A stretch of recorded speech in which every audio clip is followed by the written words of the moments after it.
আসসালামু আলাইকুম সবাইকে। এখন আপনারা দেখছেন আম গাছের এই ছোট ছোট গুটি। এই সময়টা সবচেয়ে গুরুত্বপূর্ণ।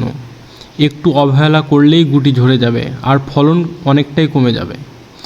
এই গুটিগুলোকে রক্ষা করতে হলে আমাদের জানতে হবে কোন কীটনাশক কী কাজ করে আর কখন ব্যবহার করতে হয়।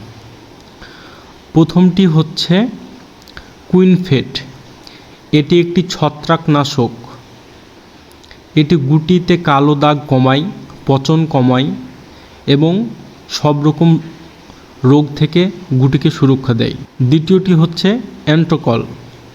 এটি মূলত পোকা দমনের জন্য ব্যবহার করা হয়, বিশেষ করে হপার ও জব পোকা দমন করে, যারা ফুল ও গুটির রস খেয়ে ফেলে।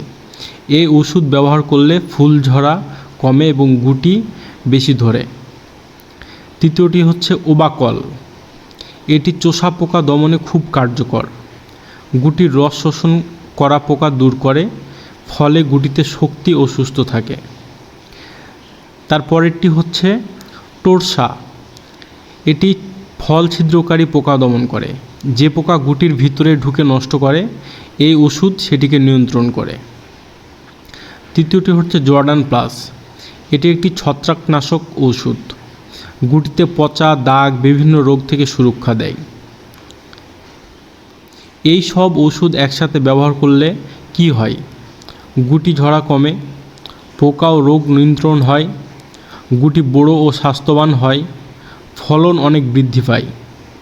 সঠিক সময়ে সঠিক ওষুধ ব্যবহার করলে একজন আম চাষি সহজেই তার লাভ দ্বিগুণ করতে পারে। তাই দেরি না করে এই গুটির যত্ন নিন। ভিডিওটি ভালো লেগে থাকলে লাইক, কমেন্ট ও শেয়ার করতে ভুলবেন না। আসসালামু আলাইকুম।